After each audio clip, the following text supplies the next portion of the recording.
bem-vindos aqui a mais um momento de estudo da Sociedade do Espetáculo. E Debord, a gente parou na tese 38 do segundo capítulo sobre a questão da mercadoria como espetáculo, né?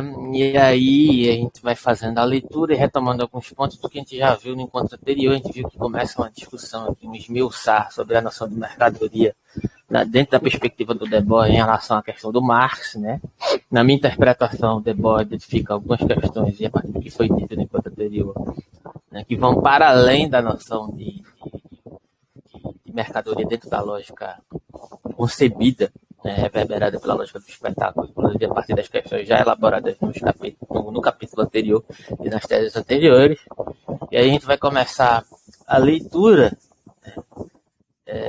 E aí, de antemão, já queria deixar um recado aqui para quem for visualizar esse vídeo no YouTube, e não a partir de hoje, né, mas a partir do momento que você estiver visualizando esse vídeo, aí embaixo aí do canal já tem novas diretrizes para você se tornar membro aí do canal. Tem algumas categorias aí que ainda estamos definindo, mas no momento que você for ver esse vídeo vai estar disponibilizado aí. E tem aquele botãozinho aí que geralmente os canais grandes pedem para você colaborar, se você quiser achar que o conteúdo é relevante, que é o valeu demais, e aí você pode colaborar com qualquer valor. É importante para manter os nossos trabalhos coletivos aqui, não só o canal do Gap Filosófico, mas o canal do Leitor Subversivo e os outros canais adjacentes que fazem parte aqui do nosso coletivo, porque tudo vai ser revertido dentro dessa lógica do trabalho coletivo, inclusive as parcerias que a gente vai montar vai girar em torno disso. Ok? Então tem alguma coisa a falar, leitor, inicialmente aí sobre o texto, sobre o que a gente viu anteriormente, antes de começar a leitura? Não, vamos já iniciar a leitura. Deixa eu pegar meu livro aqui e a gente começa já. Beleza, tô aguardando. Peguei.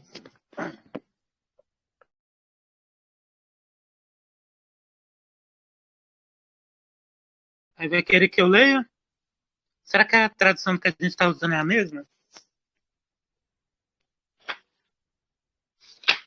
Com certeza não é, mas tanto faz. Para mim, tanto faz. Eu consigo juntar esses três. Entendeu? Ixi, não é a mesma tradução. A minha começa assim. A tão evidente perda da qualidade em todos os níveis dos objetos que a linguagem espetacular utiliza e das atitudes que ela ordena apenas traduz o caráter fundamental da produção real que afasta a realidade. Sob todos os pontos de vista, a forma mercadoria é a igualdade confrontada consigo mesma, a categoria do quantitativo. Ela desenvolve o quantitativo e só pode se desenvolver nele. Causa alguma mudança de sentido?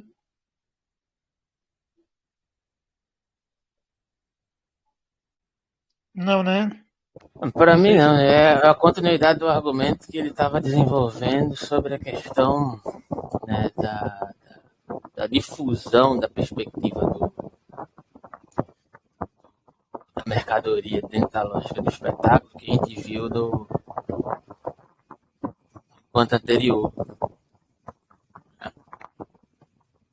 Então, a gente fez a comparação, inclusive, aqui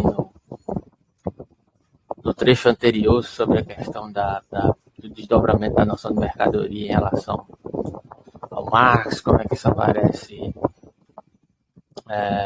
no Marx, como é que isso apareceria, de certa forma, no Debord, referente à questão do quantitativo em relação ao qualitativo, e o que valoriza-se aqui dentro dessa lógica de espetacularização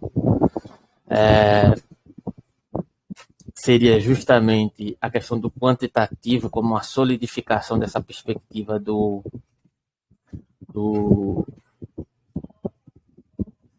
da lógica da mercadoria que é prevista, inclusive, a partir do texto inicial, né, da epígrafe que o Lukács elabora, né? Eu vou retomar alguns aspectos dessa questão aqui, só estou procurando aqui a própria epígrafe do Lukács. Vou ter que retomar alguns aspectos. Deixa eu só me localizar aqui. Eu perdi de vista tudo, que o computador tem um problema.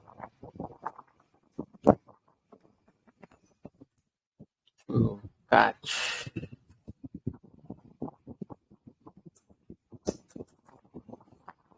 Deixa eu ver aqui no próprio texto, a própria epígrafe, enquanto eu não acho em geral, a própria epígrafe do Lukács aparece aqui, logo aqui em cima, né? Cadê? Aqui, ó. Relendo aqui essa questão, né? A mercadoria só pode ser compreendida na sua essência não distorcida quando se torna categoria universal da sociedade como um todo. É justamente aquela questão que é elaborada no primeiro capítulo, né? Que é a unificação do separado, e esse separado unificado sendo desdobrado dentro da perspectiva da mercadoria, ele mantém essa espécie de noção que não vislumbra a questão dos aspectos qualitativos, né, no sentido de que vai evocar um debate, inclusive, com algumas críticas que o Baudrillard vai fazer à noção de mercadoria do Marx, segundo a percepção dele, dentro de um sentido que ele substancializa o que o Marx diz acerca do valor de troca e do valor de uso, né, acrescentando algumas reverberações a mais, segundo a percepção dele, sobre a noção de mercadoria, que iriam mediar a perspectiva do valor simbólico e do valor de signo, né, dessas mercadorias. Aí eu entendo que não necessariamente o Marx negligenciou isso, mas na visão do Baudrillard, né, é como se o Marx estivesse fazendo uma espécie de racionalização, digamos assim, dessa espécie de dependência da mercadoria. Talvez ele estivesse tomando alguma corrente marxista, algum grupo de marxista que fizesse esse tipo de interpretação e remetendo a Marx. Talvez usando até um comentador para se basear nisso. Você está falando que da visão do Baudrillard, né? Sim, geralmente me parece isso. Fazem isso. Me parece isso também, né? Porque é uma visão bem generalista, mas apesar dessa visão generalista dele, e apesar desse suposto movimento que na minha interpretação meio que arromba portas abertas, né? Como assim Marx não falou do simbólico? Isso para mim está evidente. Mesmo que o Marx não tenha falado diretamente do simbólico, mas isso está reverberado no que o Marx está dizendo ali, né? Quando ele fala que a mercadoria tem a sua fantasmagoria, né? Tem uma espécie de mística por trás da constituição da mercadoria, ele tá. E não só esse chavão, porque isso na verdade é um chavão, né? Há desdobramentos vários que o Marx vai problematizar, inclusive a partir de determinadas críticas de alguns economistas liberais que tentam criticar o Marx, eles mesmos assumem que o que o Marx está fazendo não é uma espécie de oposição direta à sociedade capitalista, como uma espécie de juízo moral, né? Tem uma comentadora, na verdade, economista, que é pós-keynesiana, né? Que na verdade é uma espécie de reverberação de resposta ao liberalismo clássico, né? Que ela diz exatamente isso, apesar de ela estar deslocando isso para uma espécie de outro argumento, mas ela diz que, olha, no final das contas, o Marx está fazendo uma espécie de elogio irônico ao capitalismo, né? Dizendo que ele é efetivo justamente nessa sua composição da mercadoria a partir do valor de uso e do valor de troca, né? Que se solidifica dentro da sua dinâmica própria do capitalismo, né? E que é extremamente eficaz, né? No final das contas. E aí, dentro desse sentido, entraria até uma série de estigmas, como, por exemplo, que recaem sobre Marx, sobre tudo aquilo que ele nunca disse, né? Como se Marx fosse uma espécie de antitecnicista, né, no final das contas, no sentido que se atribui muito a Marx, como se ele estivesse atribuindo que o desenvolvimento de determinados aspectos dentro da égide capitalista, ele precisasse ser destituído, precisasse ser refreado, porque isso desembocaria numa espécie digamos assim, de ostracismo do lugar do trabalhador, uma espécie de denegação desse trabalhador dentro da lógica capitalista. Isso, inevitavelmente, quando se tangencia pela lógica do capital dentro de um sentido da reverberação do processo maquinal do capitalismo, né, de se retroalimentar pela crise e redirecionar esses aspectos econômicos para uma sustentabilidade do sistema que gira em torno dessa crise, isso vai produzir inevitavelmente desigualdade, mas os aspectos técnicos, dependendo do uso que se faça, independentemente do capitalismo ou não, são questões que podem ser vistas de maneira diferenciada. Inclusive, o Marx cita, inclusive, determinados aspectos do próprio capital, que essa técnica, ela podendo ser bem direcionada, ela poderia no caso, ou pode, né, servir para outros intuitos e não só sobre uma espécie de solidificação reinvestida do próprio capitalismo, no sentido de que você pode utilizar, inclusive, a técnica, quando ela é bem aplicada, quando ela é bem utilizada para o sentido digamos assim, de uma distribuição das tarefas de maneira mais assertiva ou supostamente aproximada de uma divisão igualitária, você pode utilizar isso até para uma atenuação das atividades laborais, no sentido de que diminuir a própria carga de trabalho. Agora, o problema é como isso é utilizado, não é exatamente a técnica, é o tipo de emprego que é feito desse processo de tecnicização, né? Então, Marx está atento a todas essas questões no sentido mais interessante do que muitas vezes se atribui, né, dentro do sentido mistificado, como se Marx fosse uma espécie de comentador ingênuo, né, e fosse simplesmente um oposicionista ao capitalismo, por uma espécie de inadequação, né, dentro da época que o Marx pôde vivenciar. Só que não é bem isso. Então, a discussão sobre a mercadoria, ainda estou tentando achar o trecho sobre comentário aqui sobre Lukács, né? Aqui. Deixa eu ver se eu consigo achar aqui.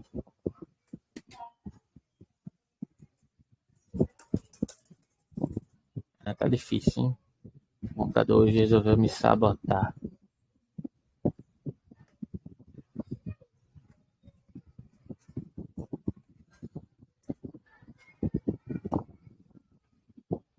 Então, algumas questões que são interessantes a gente observar. Quando eu conseguir achar aqui, eu comento.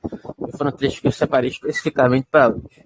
Mas, enfim, a gente pode entender essa questão aqui. Vamos pegar o próprio texto aqui, né? Vamos improvisar aqui. Pegar o próprio texto, comentar o que está no texto, retomando. Eu retomei aqui o Lukács, né? A mercadoria só pode ser compreendida na sua essência, não distorcida, quando se torna a categoria universal da sociedade como um todo. Só nesse contexto, a reificação produzida pelas relações mercantis assume importância decisiva para a evolução objetiva da sociedade, como para as atitudes que as pessoas adotam em relação a ela. Uma vez que subjuga sua consciência, as formas em que esta reificação encontra expressão, o trabalho é cada vez mais racionalizado e mecanizado. E se você for pegar esse argumento do próprio Lukács, que está inspirado aqui totalmente em Marx, ele é contraproducente ao que o Baudrillard vai dizer sobre o Marx. A gente vai explorar isso aqui daqui a pouco, né? Apesar de que eu acho que até disse isso no encontro anterior, né? Que o Lukács ele advoga por uma espécie de racionalismo também, né? Porque seria meio contraditório com esse trecho, né? Só que a posição do Lukács é uma espécie de racionalização da espécie da própria concepção de luta de classes, né? E aí parece muito mais que o comentário do Baudrillard é direcionado ao Lukács do que a Marx, né? Apesar de o Lukács estabelecer, né, aqui uma posição contrária a essa espécie de posição demarcada aqui, a partir do que eu falei, né? Mas ele diz, o trabalho é cada vez mais racionalizado e mecanizado. Esta subjugação é reforçada pelo fato de a atividade das pessoas se tornarem cada vez mais contemplativas. Cada vez menos materiais e mais contemplativas. Como é que está aí na tua tradução essa frase aí no final ali, que está meio borrado? Diz aí para mim, por favor. Tá aí ou caiu? Acontece que essa citação, não sei se é a mesma aqui, por causa que até ela tá diferente na minha tradução aqui. Deixa eu voltar nela aqui. É no início da página. Aqui, achei. No meu tá essa citação do Lukács no início do segundo capítulo, tá? Porque apenas como categoria universal do ser social total é que a mercadoria pode ser entendida em sua essência autêntica. Apenas nesse contexto, a reificação decorrente da relação mercantil adquire um significado decisivo, tanto para a evolução objetiva da sociedade quanto para a atitude dos homens a seu respeito, para a submissão de sua consciência às formas nas quais essa reificação se expressa. Essa submissão cresce ainda mais porque, quanto mais aumentam a racionalização e a mecanização do processo de trabalho, tanto mais a atividade do trabalhador perde seu caráter de atividade para tornar-se uma atitude contemplativa. Exatamente. É a mesma coisa com outras palavras. né? O que está sendo denotado aqui é que a questão da mercadoria é mais uma espécie vou falar aqui sintoma, né? Que é a palavra que me veio aqui no momento. É uma espécie de sintoma do processo de espetacularização que perde de vista justamente digamos assim, o desenvolvimento de uma espécie de fixação num processo específico de racionalização que dentro deste aspecto, dentro do que o próprio Lukács falou aqui, fazendo luz ao que o Debord vem colocando aqui, né, como essa espécie de sociedade do espetáculo sendo majoritariamente uma série de multifacetações, inclusive teve um comentador que eu parafraseei aqui, que diz que, na verdade, esse sintoma do espetáculo ele está muito para além do capitalismo. Eu, de certa forma, concordo com isso, inclusive a partir do que o Baudrillard vai colocar aqui, a gente pode rediscutir essa questão, né? Mas o que ele identifica é que esse processo de universalização, ele, além de aparecer como o próprio sintoma de uma certa de um certo passar de etapa da dinâmica do capitalismo, porque é disso que se trata, no final das contas, é isso que o Debord. É por isso que o Debord pega esse trecho do Lukács. Quer dizer, não sei se é o Debord que pega esse trecho, mas esse trecho está localizado aí, né? Como próximo ao texto, como compreendia o que o Debord estava falando, como se compreendia o que o Debord estava falando aqui, né? Então, há uma espécie de identificação de um determinado movimento que o Debord identifica que o capitalismo está passando por uma espécie de modulação nesse dado momento. Né? E que modulação é essa? É uma espécie de dinâmica econômica que se modifica e que vai esgotar determinados processos burocráticos que se colocam como opositivos ao próprio sistema capitalismo que se dinamiza e vai colocar isso à prova. E isso, eu posso, não sei se já se coloca em vista que tipo de questão eu estou colocando aqui, mas a própria dinâmica burocrática da União Soviética e as suas formulações partidárias e políticas em relação a isso que precisam também ser dinamizadas. Por isso a internacional situacionista, né? Em determinado sentido, isso é mais um aspecto, né? Você quer falar alguma coisa sobre isso? Sobre como esse processo, o Debord consegue identificar esse movimento de reinvestimento do processo capitalista referente ao surgimento da internacional situacionista, dos movimentos situacionistas dentro dos processos históricos, que eu acho que você tem interesse, né, nessas questões, como é que isso se desdobra, ou não tem nenhum comentário nesse momento? Não, porque é um negócio que eu preciso estudar melhor para comentar. Os aspectos desse tema situacionista cheio de nuances. contradições também nele. Os aspectos históricos, geralmente, né, principalmente nesse caso aqui, eu também não sou muito, digamos assim, muito aprofundado, mas eu sei que tinha uma espécie de... Tem vários movimentos em jogo ali, e o Debord meio que estava envolvido numa espécie de jogo duplo também, né? Dentro de dois movimentos que tinham certas oposições e confluências e incongruências, né? Então, por muitas vezes ele era interpretado como uma espécie de traidor dentro de determinados acontecimentos ali, né? Mas ali era uma espécie de experimentação que ele estava fazendo também, né? Uhum. Era também. Tem uma série de experimentações em jogo ali, né? Mas são questões mais específicas que eu não pretendo abordar e nem tenho condições aqui de abordar isso aqui. Essa é a evolução teórica, né? Porque a gente acha que um conceito às vezes parece que nasceu ali pronto na cabeça de um deles, mas evoluiu durante... Tem conceito que aparece na Internacional Socialista que a origem dele ainda é lá na Internacional Letrista, mas que na Internacional Letrista ainda não aparecia como conceito, aí está desenvolvimento, aí só se conclui como conceito e como teoria, e como uma teoria pronta ali na Internacional Socialista, e depois de várias elaborações, tem coisa que é abandonada, depois retomada tempo depois. Tipo, para você, no máximo que a gente dá para fazer com certeza é comentar um autor, né? Dá para comentar com melhor qualidade o Debord. Aí quando coloca toda a internacional satanista aí é muito amplo. O que me suscita, na verdade, no final das contas, eu não conheço os detalhes, né?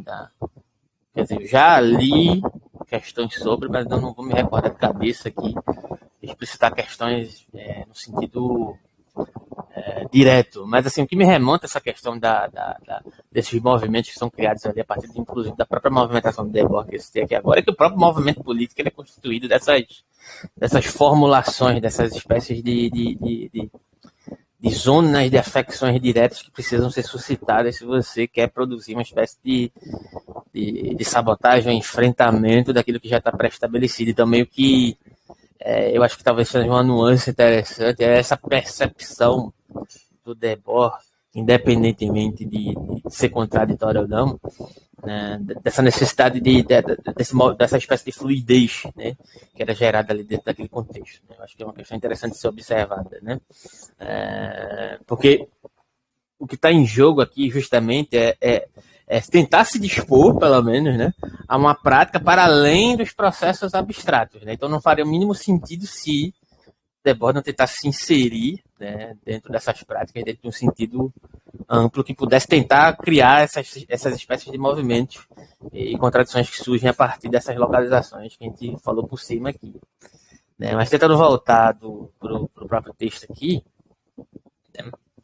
No 38, Debord diz assim: a perda de qualidade, que é tão evidente em todos os níveis da linguagem espetacular, desde os objetos que ela glorifica até o comportamento que regula, decorre da natureza básica de um sistema de produção que evita a própria realidade. A forma mercadoria reduz tudo à equivalência quantitativa.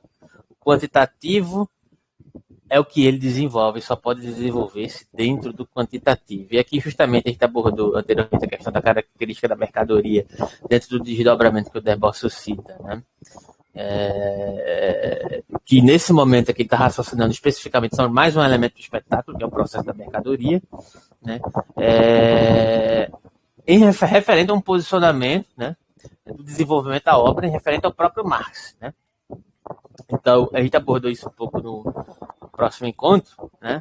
Quer dizer, a gente abordou isso no encontro anterior, no final das contas. E aí eu vou tentar retomar algumas questões, né, para poder a gente pensar esse contexto e também tentar fazer um paralelo com o que o Baudrillard coloca como crítica ao Marx e podendo dialogar com Debord. Né? Então, de certa forma, essa mercadoria ela se apresenta como uma espécie de substituição, né, da própria vida material, de fato. Né? O que Debord parece indicar aqui nesse determinado contexto é que essa suposta verdadeira riqueza, delegada a uma espécie de plenitude social,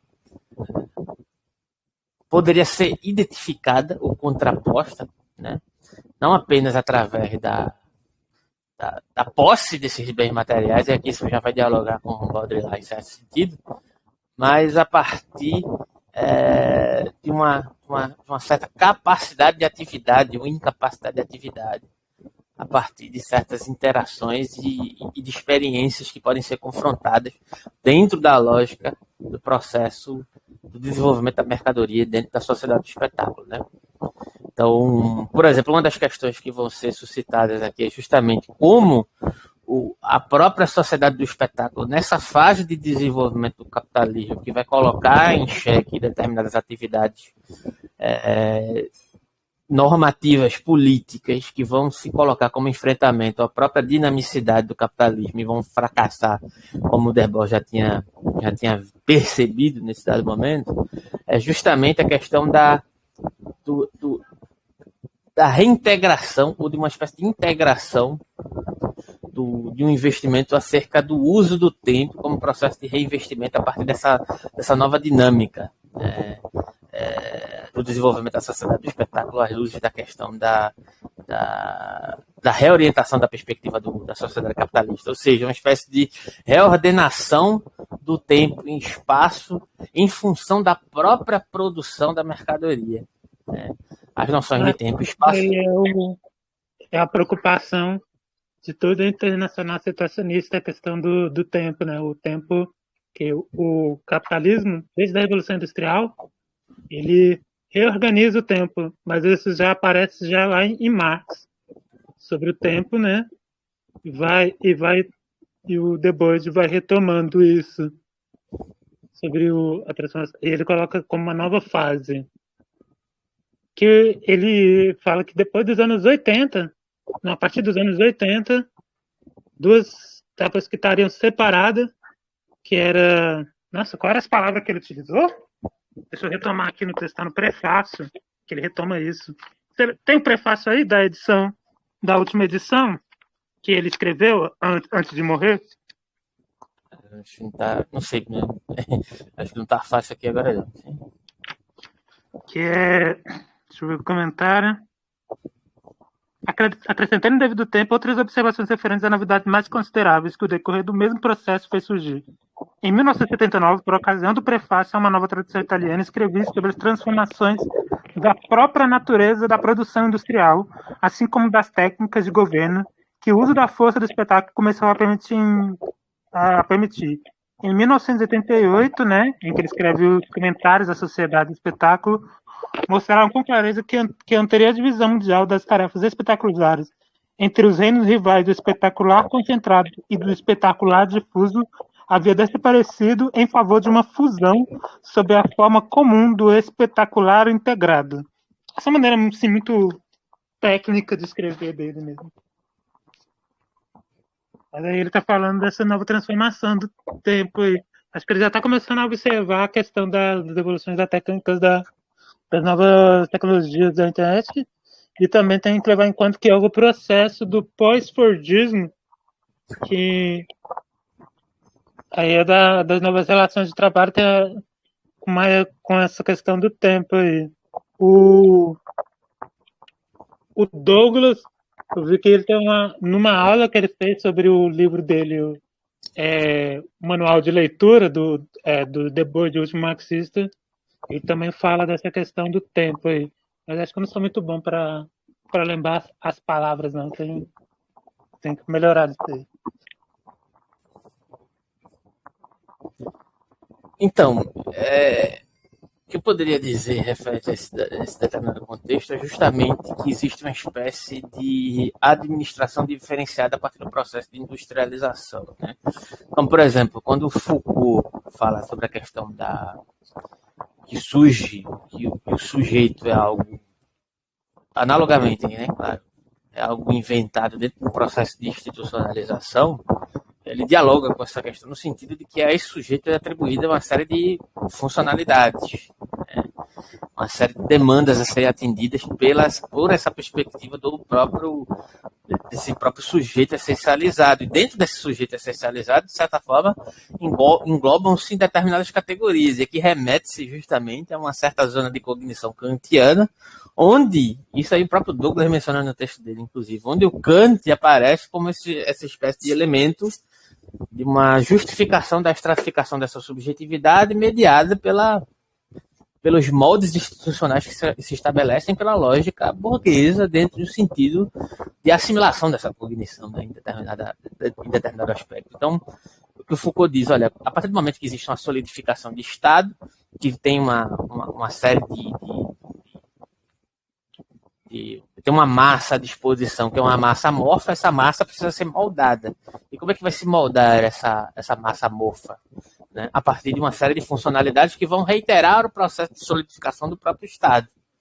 Né? Então, dentro de um determinado sentido, né, há uma introjeção dessa categoria dentro dessa espécie de subjetivação a partir de uma determinada zona cognitiva que remodula, né, a categoria do tempo e espaço dentro de um molde kantiano. Não é nem que remodula, né, ela só intensifica essa perspectiva dentro de um processo de reinvestimento, que é um processo de subjetivação acoplado à máquina capitalista que investe nos processos de desenvolvimento da própria perspectiva da mercadoria como essa espécie de demanda quantitativa. Né? Demanda quantitativa no sentido de que é necessário uma produção constante, né, de desenvolvimento fluido das questões da mercadoria que não estejam necessariamente alinhadas com a especificidade de uma natureza mais primordial, no sentido de mobilidade, né, porque ela está submetida a essa lógica simbólica do processo mercadológico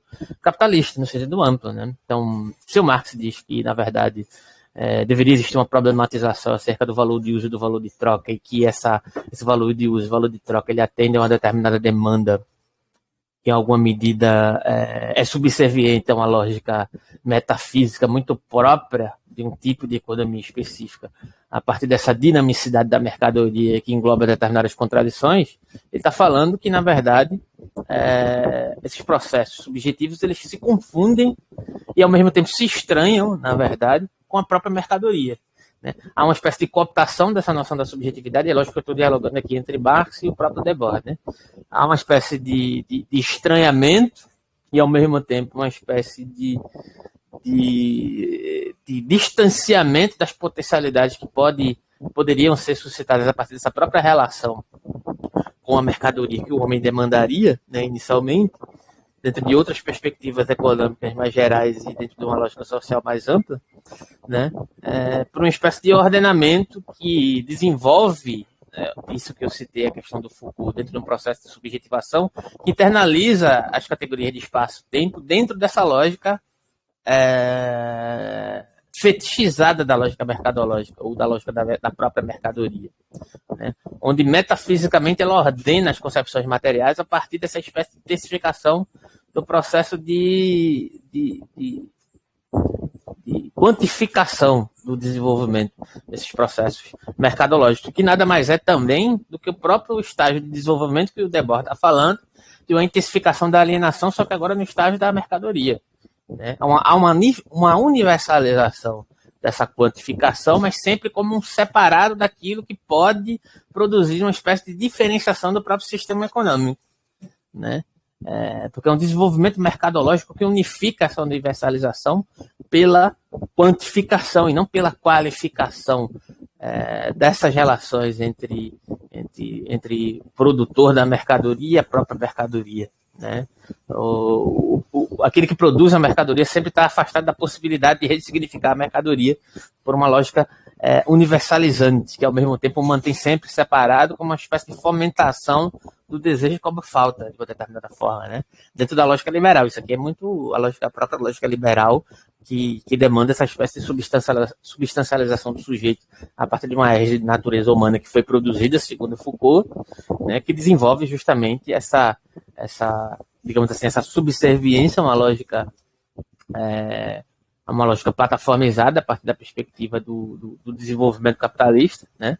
E nesse momento, a partir de uma complexidade que a gente poderia até demandar os processos simbólicos e semióticos desse desenvolvimento, né, que sempre vai demandar uma espécie de modulação social, onde a subjetividade nada mais é do que um fator a ser adequado ao contexto geral. E dentro desse sentido é que a subjetividade é administrada dentro de um processo que se insere, né, numa espécie de encarceramento da noção espaço-temporal a partir de uma cognição que só pode se encontrar localizada nessas definições espaço-temporais definidas a partir da própria lógica simbólica e semiótica que foi estabelecida por essa concepção do espetáculo. É sempre um processo de reintegração, né, e um processo de diferenciação que sempre demanda uma espécie de limite, né, para essa diferenciação, né, como um processo de reinvestimento amplo dentro dessa processualidade da concepção da mercadoria que o Debord está tentando nos colocar aqui. Né? Enfim. Tem alguma questão que você quer comentar? A gente do próximo trecho aqui. Estou tentando achar até agora o comentário que eu salvei aqui, mas não consigo achar, velho. Então, tem um texto aqui do Walter Benjamin que vai tocar alguma dessas questões aí sobre o tempo, sobre essa relação, mas eu acho que dá para trazer depois, porque o Debord vai tocar nisso várias vezes. E eu queria trazer mais esse trecho para discutir sobre a técnica e a teoria do desvio em Debord. Aí, acho que mais para frente, acho que nos aforismos mais para frente vai aparecer. Porque o desvio eu aprendi bem. Desvio, consigo falar melhor. É o détournement. Não em francês, né? Mas é o détournement, que é traduzido desvio.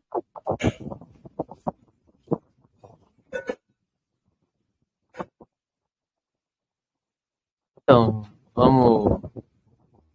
Bem, vou ler o próximo aqui.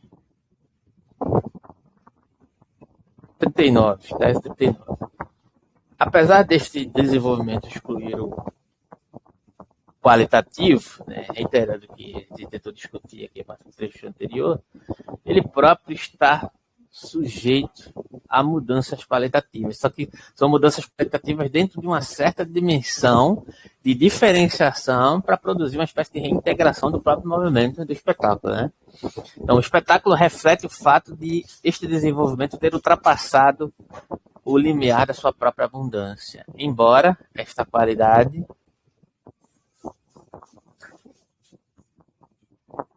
embora esta mudança tenha ocorrido até agora apenas parcialmente em algumas áreas locais, já está implícito, um certo nível universal, que isso era o padrão original da mercadoria, um padrão que a mercadoria tem cumprido ao transformar todo o planeta num mercado mundial único. E aqui, de certa forma, né, por exemplo, a gente pode falar de uma espécie de virtualização, né, no sentido amplo da palavra, né, uma virtualização no sentido de uma espécie de condição de potencialização constante, mas que produz essa potencialização dentro de uma espécie de zona determinada, né?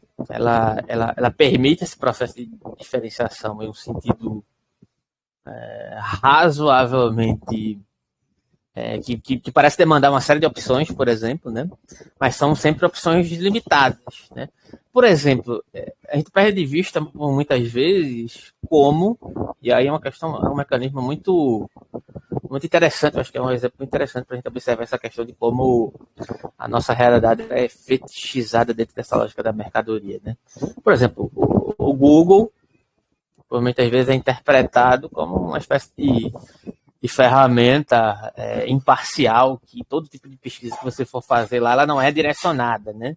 Como se não tivesse uma espécie de cerceamento e direcionamento da barra de ferramentas. Mas a gente sabe muito bem que não é assim, né? Tem certas coisas que você vai pesquisar lá e não vão aparecer, só que a gente perde isso de vista. A gente perde isso de vista como se o Google fosse a janela do mundo, como se ela estivesse aberta para toda e qualquer possibilidade, né? Mas é lógico que tem uma variedade muito, muito grande ali, mas é uma variedade que está delimitada por um certo sentido de variação, que ele não pode ultrapassar. Então, de certa forma, o que Debord coloca aqui, nesse trecho, né? Se você quiser ler a sua versão, talvez seja interessante, porque acho que deve estar bem diferente, né? Talvez fosse interessante para poder parafrasear esse trecho aqui, né? Há uma mudança de uma espécie de aspecto qualitativo, mas um aspecto qualitativo até certo ponto, né? Só para, de alguma maneira,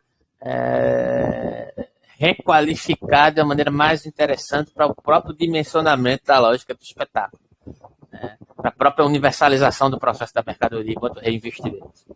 Se você quiser ler a versão do seu livro e da sua tradução, né, talvez fosse interessante. Na minha tradução, parece que o tom muda e tem umas... mesmo quando coloca algumas palavras em itálico, tem uns itálicos aqui, parece que no seu não aparece os itálicos. Esse desenvolvimento que exclui o qualitativo também está sujeito, como desenvolvimento, à passagem qualitativa. O espetáculo significa que ele transpôs o limiar de sua própria abundância, e esse de sua própria abundância está em itálico.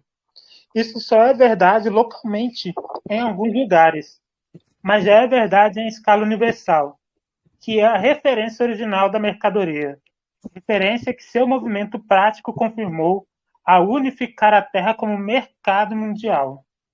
Aí eu vejo que tem uma mudança bastante radical na tradução, de uma para outra. Será que essa versão que você está aí não é de Portugal, não? Eu não sei. Mas, enfim, me parece que apesar das mudanças que são estabelecidas aqui, mantém-se o sentido geral, que é justamente essa dinâmica do reinvestimento do processo da mercadoria como um sentido de universalização, a partir desse processo de diferenciação limitado para uma espécie de intensificação da manutenção de uma espécie de separação, porque Por exemplo, se eu for pegar aqui, vou pegar o texto do Baudrillard, já que eu não estou achando nem a pau o outro texto que eu ia citar aqui. Tem algumas críticas do Baudrillard que pode servir para a gente pensar essas questões. Na verdade, do Baudrillard em relação ao Marx, tá? Ele tenta problematizar o Marx, mas eu acho que ao tentar problematizar em alguns aspectos, até de maneira, na minha interpretação, equivocada, ele termina tocando em algumas questões que são interessantes para poder entender o texto do Debord, né? É um capítulo do texto dele que fala sobre fetichismo, ideologia e redução semiológica. Né? Os trechos que eu separei, ele diz assim: a metáfora fetichista consiste numa espécie de sincretismo herdado das representações primitivas. Esse texto do Baudrillard é muito interessante porque ele toca em questões que já me parecem verossímeis no texto de Marx, mas ao criticar Marx de uma maneira que Marx não viu isso, né? Me parece que a substancialidade do que Marx está dizendo é tão ampla que ele não precisa dizer para tocar nessas questões, né? Não precisa dizer diretamente, pelo menos, né?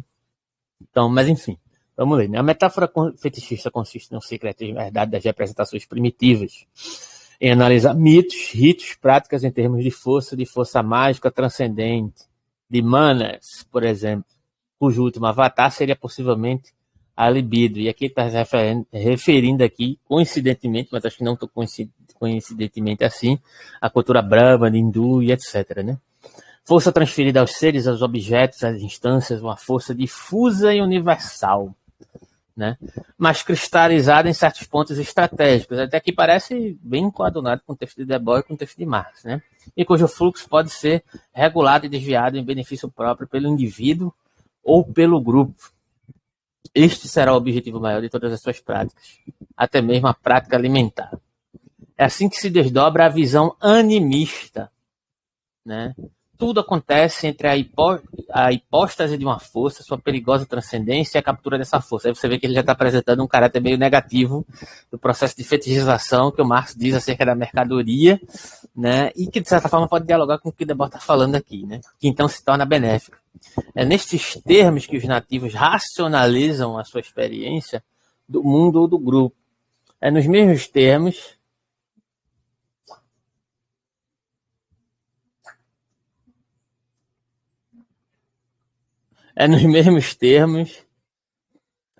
que os antropólogos racionalizaram a sua experiência dos nativos, evocando assim a questão crucial colocada por essas novas sociedades sobre as civilizações. Aí ele segue dizendo assim: extensões dessa metáfora fetichista nas nossas sociedades industriais modernas, é justamente o processo que a gente está lidando, aqui na medida em que prende a análise crítica, e aqui é interessante porque justamente me parece, e aí eu costumo falar isso várias vezes, que o que o Debord está tentando diagnosticar a partir, lógico que ele é muito influenciado pelo Marx, mas eu acho que no sentido não dá para entender o Debord simplesmente como um positivador da perspectiva do Marx, né? Eu acho que ele problematiza, eu acho que ele se inspira muito no Marx, mas eu acho que ele tenta causar alguns deslocamentos a partir do que ele está percebendo materialmente dentro da própria inserção política e da complexidade que ele se insere. E uma dessas questões, dentro do movimento político e não reverberando o próprio Marx, é justamente a tentativa de superar essa perspectiva de uma ortodoxia marxista que dogmatiza o Marx dentro de certas zonas de ações, né, políticas. Né? Então, dentro desse sentido, veja como o texto do Baudrillard é interessante. Ele cita essa questão aqui de que uma certa posição marxista e liberal elas se equivalem justamente por conta de uma certa confluência com o seu objeto, seja de combate ou seja de defesa, né? Dentro de uma espécie de dependência. Me parece que o Debord está atento a isso também, né? Parece que é o que ele está tentando problematizar e deslocar, né? E é por isso que, dentro desse mesmo sentido, muitos marxistas se consideram ortodoxos, costumam talvez virar o rosto para Debord, assim como os liberais. Então, o Debord é como se fosse uma espécie de inassimilável dentro de um determinado parâmetro, né? Então, e aí prossegue dizendo, da mesma armadilha, na medida em que se prende a análise crítica liberal ou marxista, na mesma armadilha sutil de uma antropologia racionalista, que já dialoga com o que o Lukács colocou aqui, apesar de que o Lukács, em outros termos de sua obra, vai se tornar problemático, né? Porque ele, inclusive, usa o termo irracionalistas para denominar uma série de autores que, no final das contas, colaboram, em certo sentido, dependendo do uso que você faça, para essa crítica de uma estratificação de um racionalismo que seja movido por uma espécie de subserviência a uma certa mistificação da materialidade, mediante inclusive, essa espécie de animismo, de uma dependência de um certo animismo referente ao sentido objetal, né, desenvolvido dentro dessa concepção mercadológica aqui, que está sendo explicitada, né, que ele está criticando aqui, que o próprio Baudrillard está criticando aqui, né. Então, e aí ele diz assim: o que significa o conceito de fetichismo da mercadoria, senão a ideia de uma falsa consciência? Ele está dizendo, você está entendendo o que ele está dizendo? É que ele está dizendo que, na verdade, o Marx estaria dizendo que o fetichismo é uma espécie de engodo, né? E como se fosse necessário desenvolver uma verdadeira consciência material sobre a égide de uma espécie de racionalismo fundamental. Né? E aí ele coloca a questão que é interessante aqui, de uma consciência dedicada ao culto do valor de troca, ou mesmo hoje no fetichismo do gadget e do objeto, dedicado ao culto de valores artificiais, libidinais ou de prestígio incorporados ao objeto, que supõe em algum lugar o fantasma ideal de uma consciência não alienada, né? Ou de um estatuto objetivo verdadeiro do objeto, de seu valor de uso, né? E aí ele está problematizando o valor de uso e o valor de troca do Marx, como se o Marx estivesse dizendo que existe uma teoria inequívoca acerca do valor de uso e valor de troca referente à perspectiva de uma determinação fundamental e material do que seria a mercadoria em detrimento de um processo fetichizado. Né? E aí ele diz: onde quer que apareça essa metáfora fetichista, implica o fetichismo de um sujeito consciente ou de uma essência do homem. Isso aqui não se sustenta, né? Mas, enfim, uma metafísica da racionalidade que está subjacente a todo o sistema de valores cristãos ocidentais, onde a teoria marxista parece basear-se nessa mesma antropologia. Aí é uma questão discutível, porque se o Marx ele é fruto de uma crítica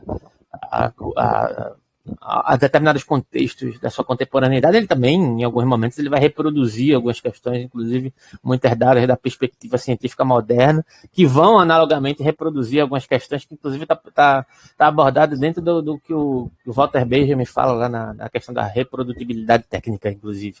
Mas esse já é outra questão, né? Então, onde a teoria marxista parece basear-se nessa mesma antropologia, ela referende ideologicamente este mesmo sistema de valores que, além disso, se desloca ao realizar uma suposta análise histórica objetiva.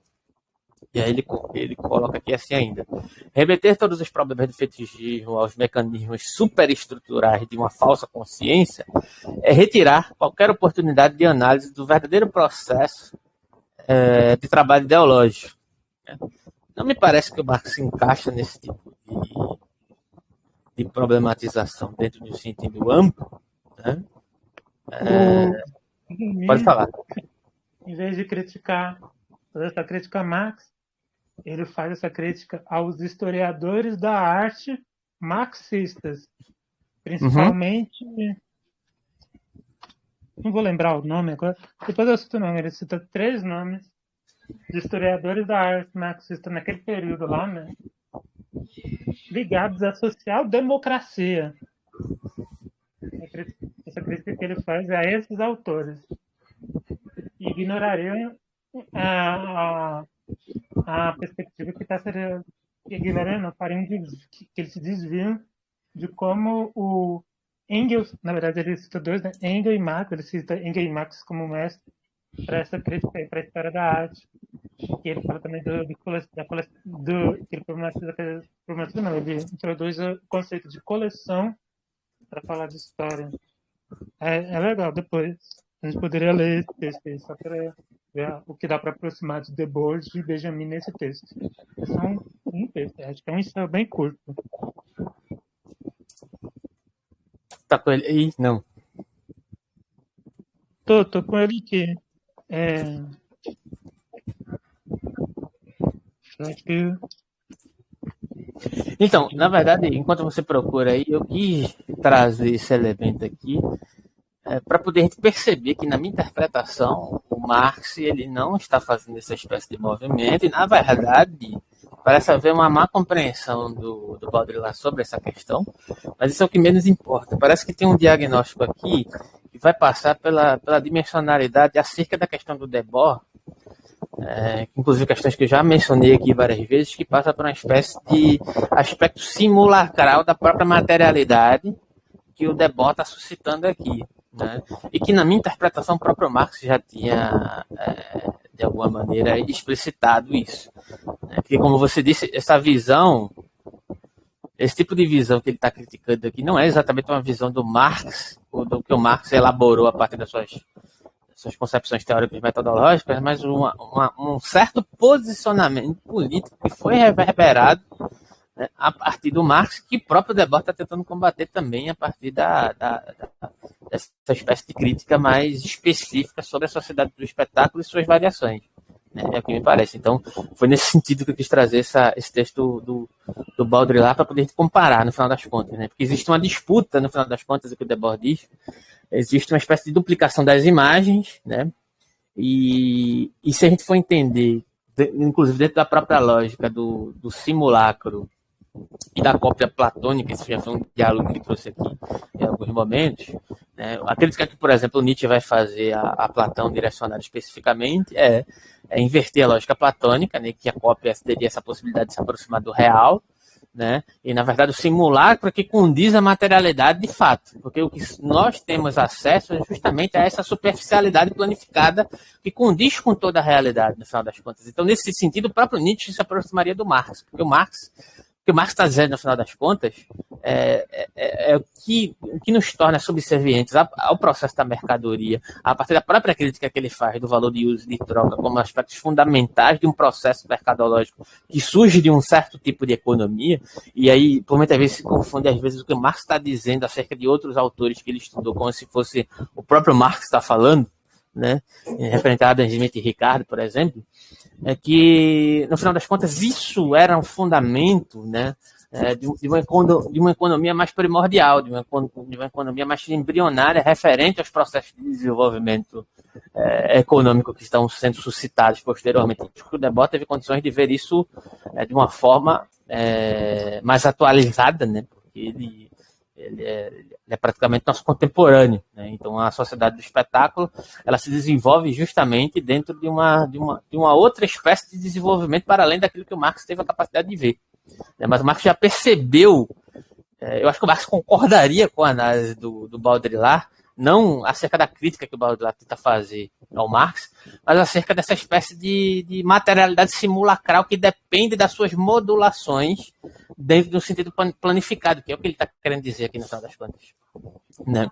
E que é preciso fazer uma crítica dos aspectos ideológicos como uma espécie de duplicação dessas imagens que pode desviar a atenção dessas implicações materiais que estão circunscritas dentro do processo simulacral de desenvolvimento material dentro de uma zona de afecção que é política, econômica, né, que faz parte de uma disputa epistemológica, etc., dentro do sentido amplo, se desenvolve dentro de uma constituição material. A constituição material do Marx ela se aproxima desse aspecto simulacral dentro de uma concepção de composições materiais da própria realidade, porque ela depende das suas concepções que são explicitadas em dado momento histórico e não a partir de concepções teóricas que podem ser extraídas fundamentalmente como dogmas, como parece que o Baudrillard está dizendo em relação ao Marx.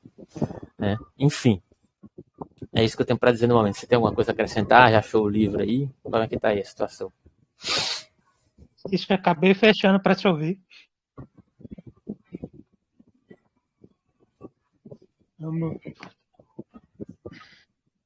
Mas acho que dá para eu trazer para depois, né? Porque eu ia querer que a gente... Tá bem. Tem bastante citação de Engels aqui.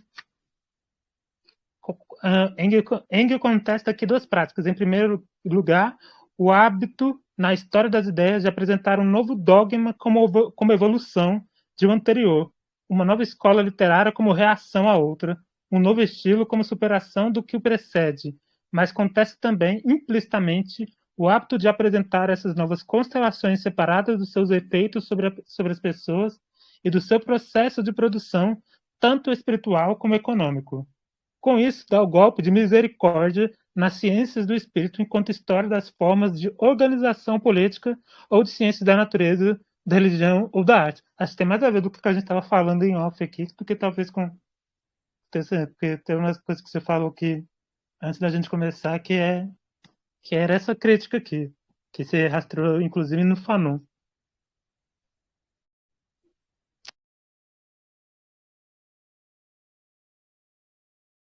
E é bastante coisa aqui. Então, beleza. Deixa eu só pegar um gancho aqui. Assim, vou tentar especificar mais essa questão do Baudrillard referente ao Marx. Eu acho que talvez a gente leu 40, não sei. Deixa eu dar uma olhada aqui no 40. Você ainda não leu 40, não. 40 é enorme. Não, é pra gente. É enorme? Como assim? Não é tão grande assim. Aqui, cadê? Não é tão grande assim. Deixa eu ler o 40 e deixa eu ver se eu consigo contextualizar também com isso. O desenvolvimento das forças produtivas tem sido a história inconsciente que realmente criou e alterou as condições de vida dos grupos urbanos. As condições que lhes permitem sobreviver e a expansão dessas condições. Tem sido a base econômica de todos os empreendimentos humanos. Nas economias naturais, a emergência do setor de matérias-primas representou uma sobrevivência sedentária. A produção de mercadorias que implica a troca de produtos variados entre produtores independentes tendeu durante muito tempo a manter os seus aspectos artesanais de pequena escala, relegada como estava a um papel econômico marginal, onde a sua realidade quantitativa ainda estava escondida. Mas sempre que encontrou as condições sociais do comércio em grande escala e da acumulação de capital, assumiu o controle total da economia. Toda economia tornou-se então aquilo que a mercadoria já tinha demonstrado ser no decurso desta conquista. Um processo de desenvolvimento quantitativo. Esta constante expansão do poder econômico sob a forma de mercadorias transformou o próprio trabalho humano numa mercadoria, em trabalho assalariado, e acabou por produzir um nível de abundância suficiente para resolver o problema inicial da sobrevivência, mas apenas de tal forma que o mesmo problema seja continuamente regenerado em um nível superior. O crescimento econômico libertou as sociedades das pressões naturais, que as forçaram à luta imediata pela sobrevivência, mas eles ainda não foram libertados do seu libertador, né? Uma espécie de um discurso sobre a liberdade mistificada que, na verdade, te apreende em uma outra espécie de situação mistificada, né? Então, a independência da mercadoria espalhou-se por toda a economia que agora domina. Esta economia transformou o mundo, mas apenas o transformou no mundo dominado pela economia. A pseudo-natureza dentro da qual o trabalho humano se tornou alienado exige que o trabalho permaneça para sempre, respondendo apenas a si mesmo. E acaba de fato por canalizar todos os projetos e esforços socialmente permitidos para o seu próprio reforço. A abundância de mercadorias, isto é, a abundância de relações de mercadorias, nada mais é do que uma sobrevivência aumentada.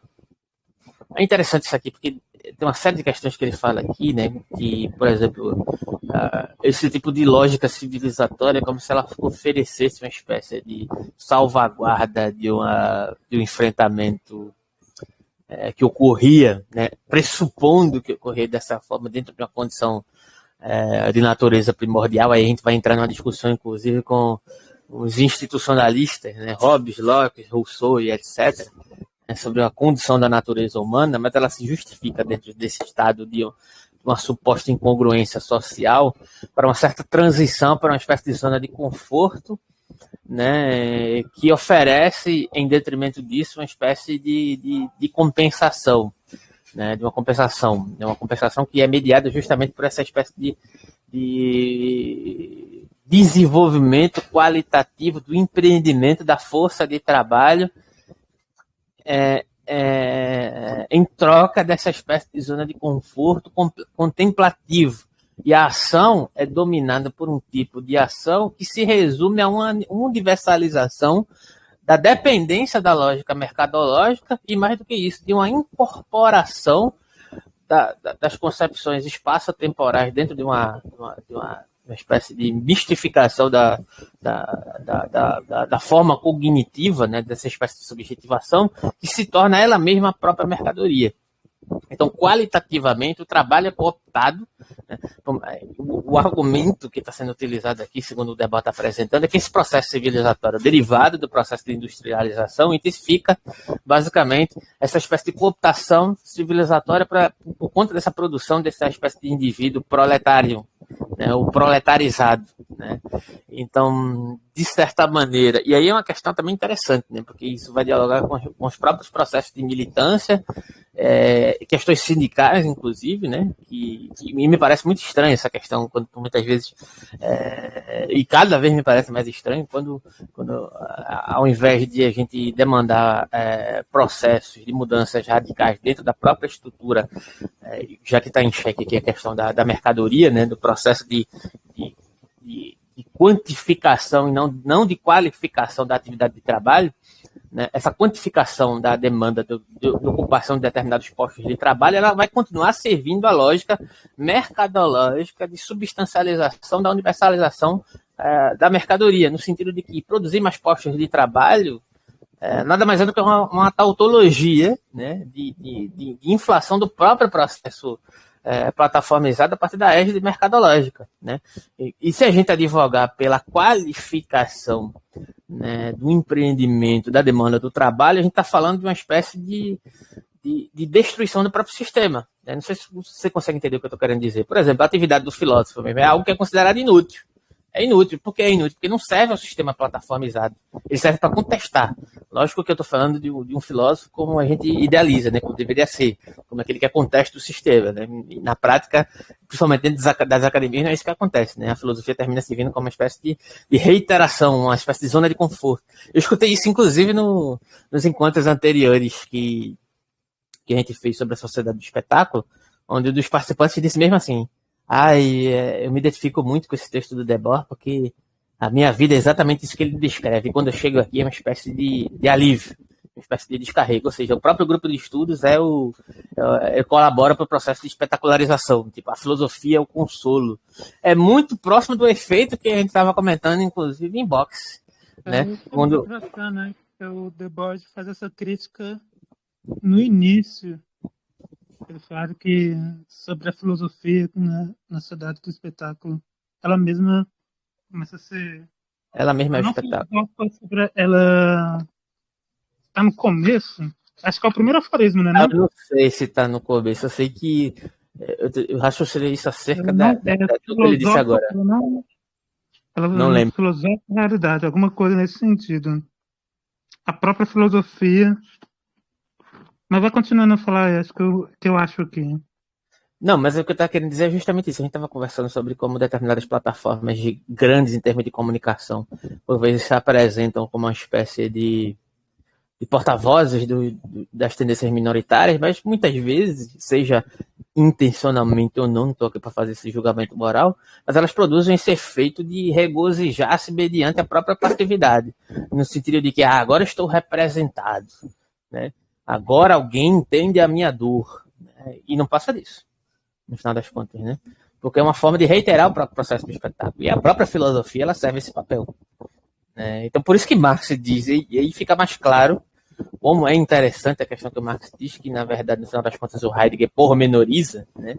E termina, digamos assim, tirando um sarro, né? Como se o Marx fosse alguém do tipo ingênuo, né?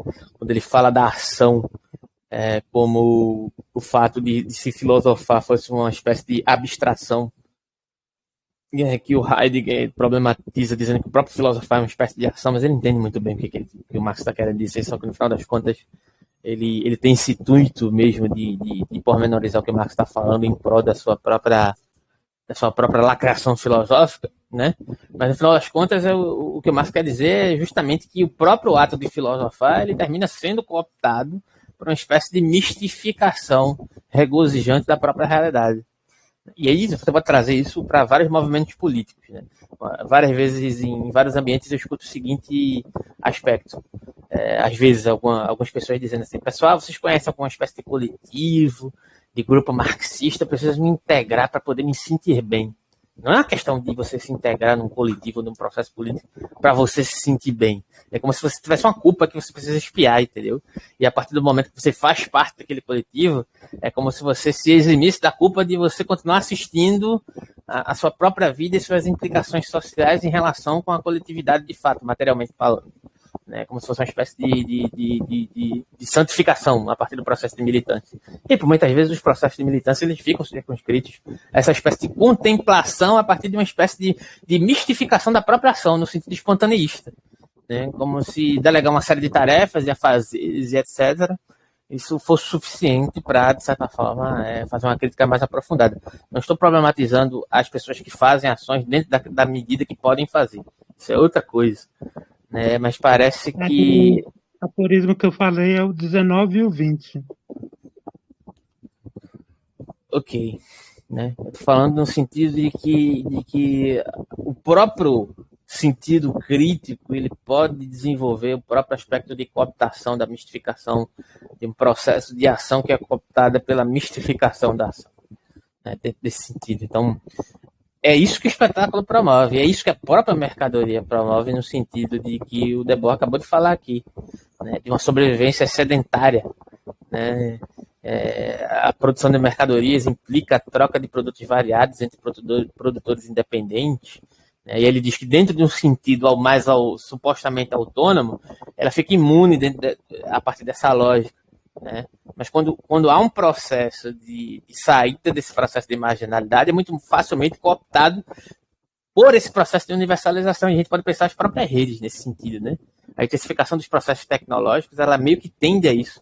Porque ou você se adequa, quando você se populariza, por exemplo, dentro da lógica do algoritmo, isso é inevitável, é meio que um processo de universalização da mercadoria, que se você não cumprir aqueles paradigmas dentro de uma zona de diferenciação, a primeira coisa que quando você vai, de certa forma, tentar monetizar um canal no YouTube, você vai ter uma série de diretrizes que você tem que aceitar, né? E se você ler os pormenores, vai ter uma série de regras que é justamente esse cerceamento de um processo de autônomo de fato. Né? Você pode ser autônomo até certo ponto. Né? Você não pode romper com a lógica da mercantilização da sua própria atividade aqui dentro dessa plataforma. Né? Então, isso é muito claro, isso é o que o Debord estava antecipando aqui, de certa forma. E que, de certa maneira, também já estava surgindo aí nessa época, né? Dentro de um sentido de uma exacerbação dos processos tecnológicos. Então, de uma certa globalização da tecnologia dentro do sentido amplo, né? Do desenvolvimento das tecnologias de estruturações tecnológicas no sentido do próprio surgimento da própria web, digamos assim, né?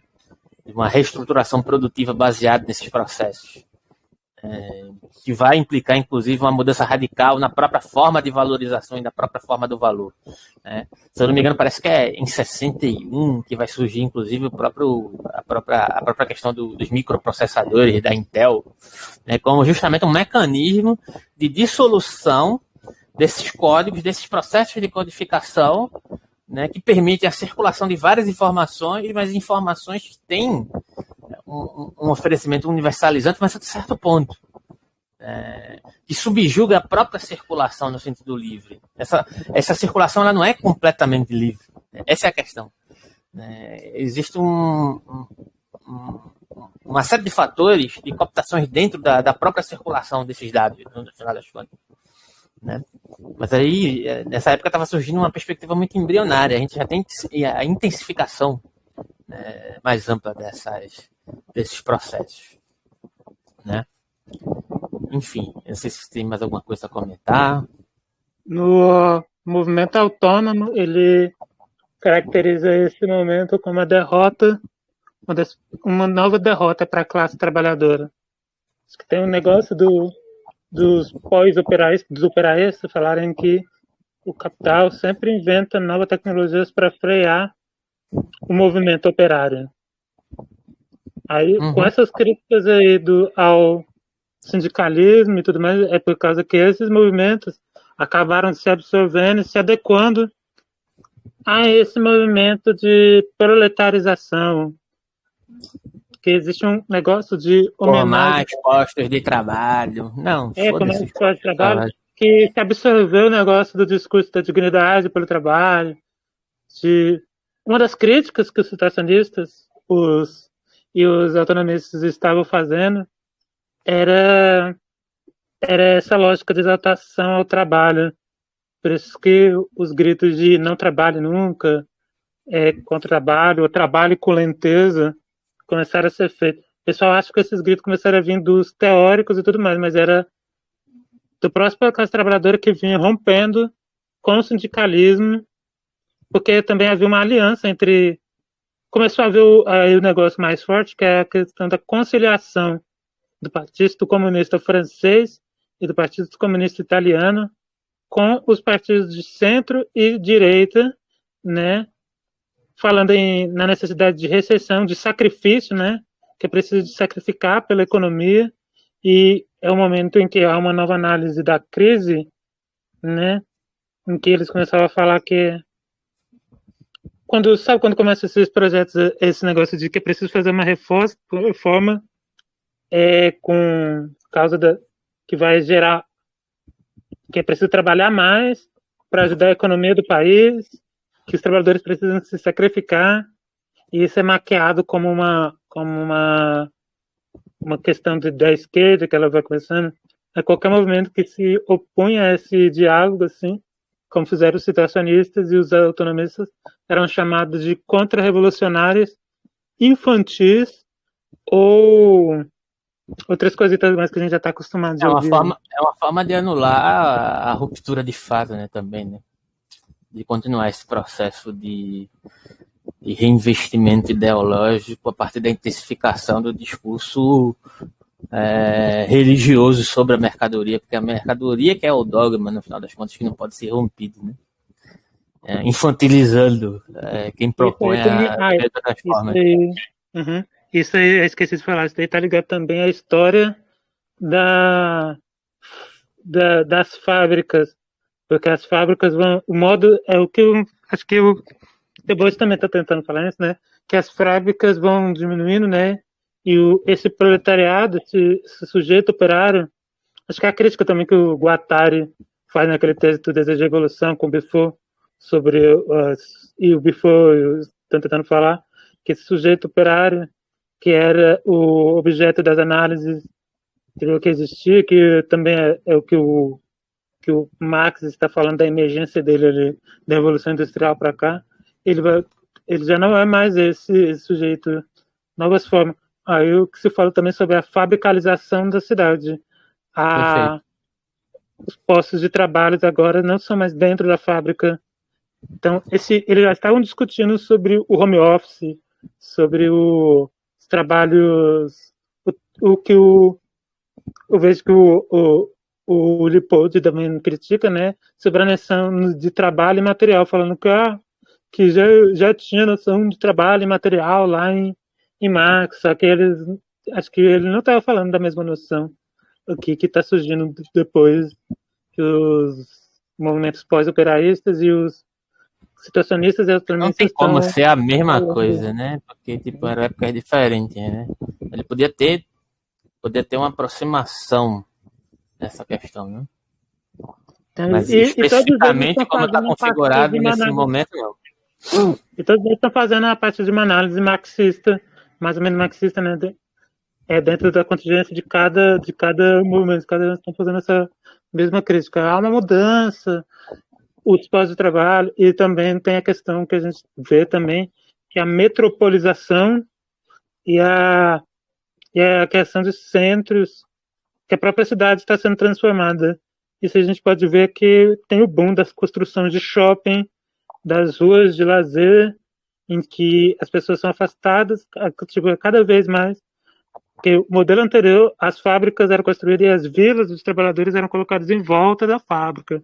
Acho que a Margaret Hagel, quando ela vai falar do movimento anarquista no Brasil, ela vai falar dessa questão das fábricas, da Fiat, tudo mais, que eles criam essas vilas em volta da fábrica. Então havia outra relação do trabalho dos trabalhadores que até justificava que até tinha uma outra organização de sindicatos que mudou completamente já que muda completamente aí a partir dessas críticas que situações aí da virada dos anos 60, 70, e que tem uma relação também com o impacto das lutas de independência nacionalistas anticoloniais, né? Porque o, eles já não tinham como explorar da mesma forma o trabalho nas colônias, como então é uma transformação. Necessitou também uma metropolização das colônias. Aí aparece, aí são muitos campos de críticas assim que aparecem nesse período aí para falar. Isso também é um negócio que acontece bastante, né? A galera desconsidera o impacto das lutas coloniais no efeito dessas transformações aí e a reação também e a emergência, né, dos Estados Unidos como uma nova potência econômica que vai dirigir bastante desse processo. Eu viajei muito não, mas você pode me corrigir aí. Eu corrigi jamais. Não, é muito interessante o raciocínio. Eu só. Deixa eu ver só aqui. Tá com 1h15. A gente comentou algumas coisas interessantes sobre esses 3 pontos aqui, né? Sobre essas 3 teses. Até 40, né? A gente parou da 40, né? Pra gente continuar da próxima. Eu vou tentar comentar algumas coisas acerca do que eu.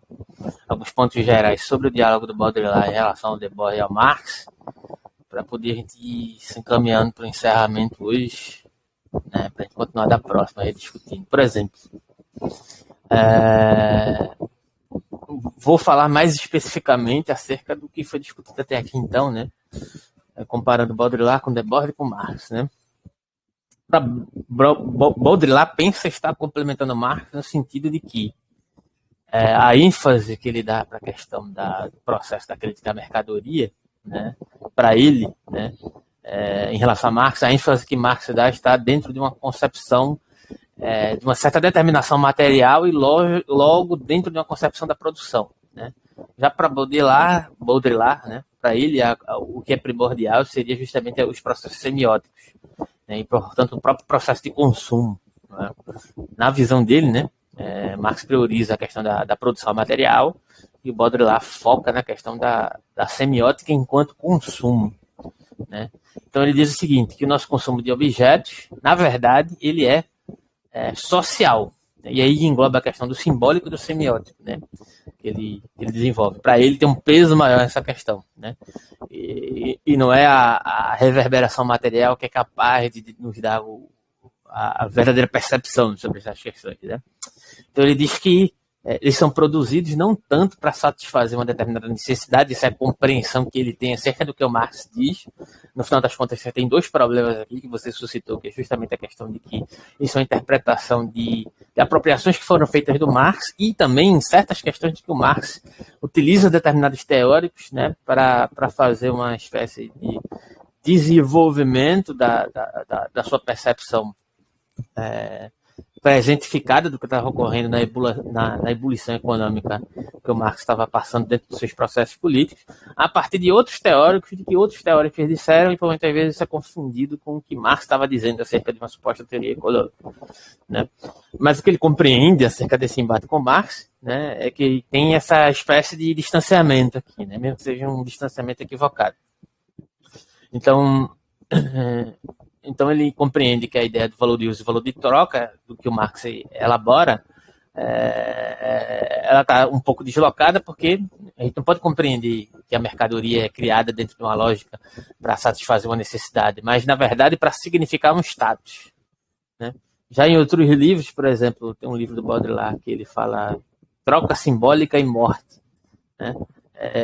Ele deixa para trás essa discussão, Baudrillard, né, sobre a questão da teoria econômica e se concentra especificamente na questão da semiótica e da própria ideia de comunicação social. E aí é o ponto que eu acho que é interessante, que ele dialoga com o Debord especificamente, né, onde ele diz mais ou menos o seguinte, e aí tem a discussão sobre a questão da originalidade, né, que eu cheguei a citar muito brevemente, né, por exemplo, uma sociedade em que a palavra é impressa, né, e é o meio de comunicação, né, que vai servir aqui como parâmetro, quando há o processo de substituição por uma espécie de código binário que está alinhado com a questão do surgimento de um outro tipo de técnica que está ligado justamente a esse processo de globalização do surgimento e intensificação da web, né?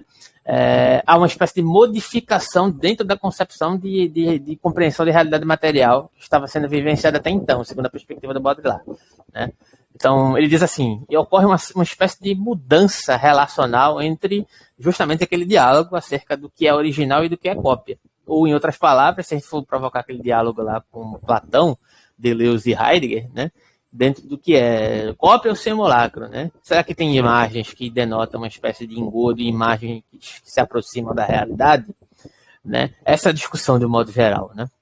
Na minha interpretação, isso já aparece em Marx, não nesse sentido, né? Isso já aparece em Hegel, inclusive, como a própria explicitação da realidade enquanto processo dialético de concretude. O Marx vai repetir isso, denotando, fazendo vários apontamentos acerca de onde a teoria dialética onde a concepção dialética do Hegel ela se mistifica, né? Em onde ela não é capaz de dar conta dessa materialidade, mas o Baudrillard vai colocar essa espécie de realidade simulacral como a própria realidade social a partir de uma compreensão semiótica, como se ela fosse capaz de superar esses diagnósticos do Marx, digamos assim, né?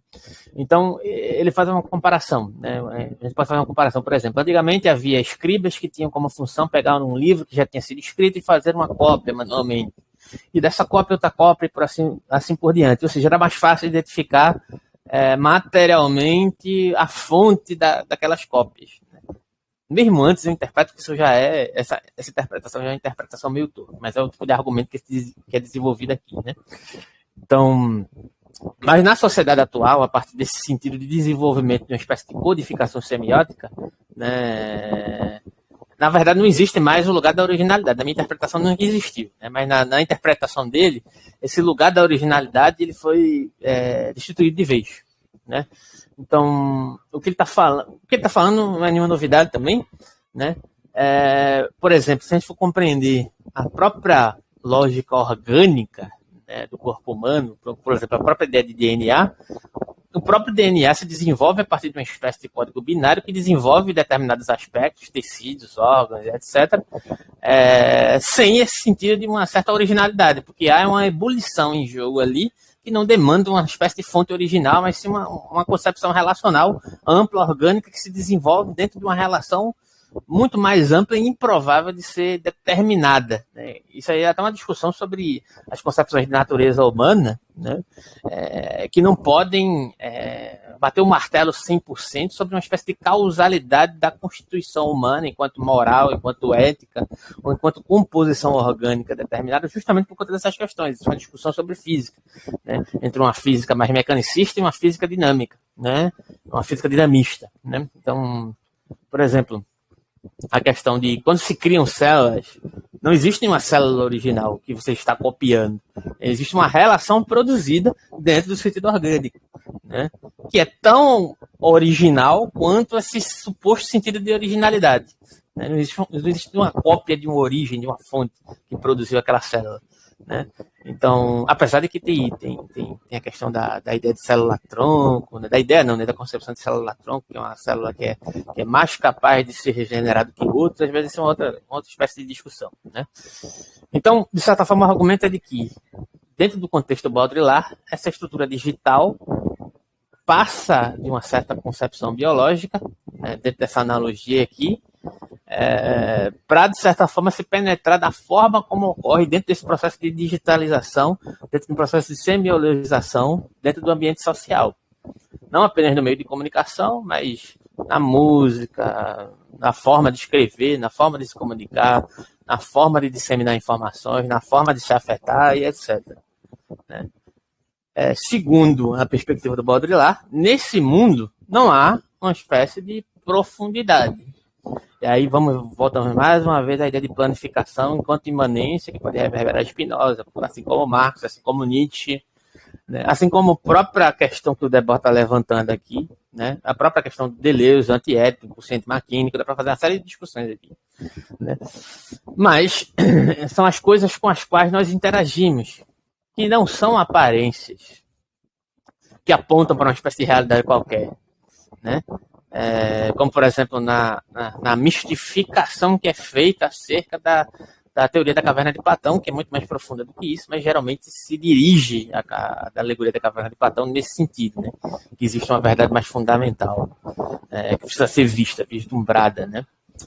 Então, o que se torna inócuo aqui, segundo a acusação que Baudrillard faz sobre Marx, como se Marx estivesse fazendo isso, e na minha interpretação não faz, é que quando Marx aponta para a espécie de alienação que se produz dentro da sociedade capitalista a partir da concepção de fetichização da mercadoria, é como se Marx estivesse dizendo que tem uma espécie de anuviamento, que a gente precisa se livrar para começar a perceber as coisas racionalmente de uma maneira mais adequada. E não é necessariamente isso que Marx está falando. Marx diz que existe um processo de mistificação, sim, mas que é produzido pelas próprias relações que se desenvolvem dentro de um dado contexto histórico.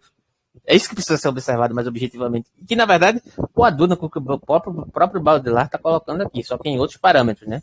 Ele vai pelo parâmetro das concepções sociais, segundo ele compreende, e a partir da semiótica, né? E aí ele faz uma série de comparações, ele fala sobre a questão de como na Idade Média existia uma espécie de hierarquia entre clero, nobreza e plebeus, né, sinais que indicavam uma espécie de posição substantivada das pessoas dentro de uma sociedade, como, por exemplo, o vestuário, né, a forma de se vestir, né, ou seja, as roupas que um nobre utilizava eram um sinal inequívoco de quem ele era e sua posição social, né. Esses sinais dificilmente nos demandariam algum tipo de equívoco sobre a substancialização do tipo de localização que aquela pessoa ocupa dentro da sociedade, né? E ele diz que as coisas começam a mudar, na verdade, a partir do Renascimento, né? E essas hierarquias feudais, e aí essa questão da discussão sobre o feudalismo e a transição do feudalismo para a sociedade capitalista é muito interessante de se observar, porque o que Marx diz não se resume especificamente só à sociedade capitalista. Inclusive, se eu não me engano, parece que quem lançou um livro recente, ou lançou parceria, ou está publicando um livro referente sobre uma perspectiva marxista acerca do feudalismo, foi o próprio Walter Lippmann, né, se eu não me engano. E isso é fundamental para aprender essa questão também. Lançamento da Proprietas, que é a É o quê? editora em que ele é lançamento da Proprietas, é uma editora de Portugal, ao qual ele acho que ele é um dos editores. Então, eu acho que é uma discussão fundamental, porque quando eu citei aquela questão lá de que a noção de espetáculo não se resume ao capitalismo, é justamente nesse sentido.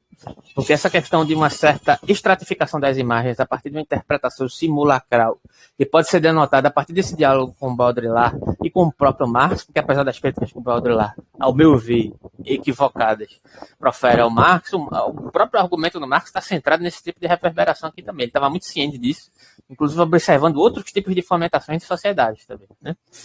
Mas enfim.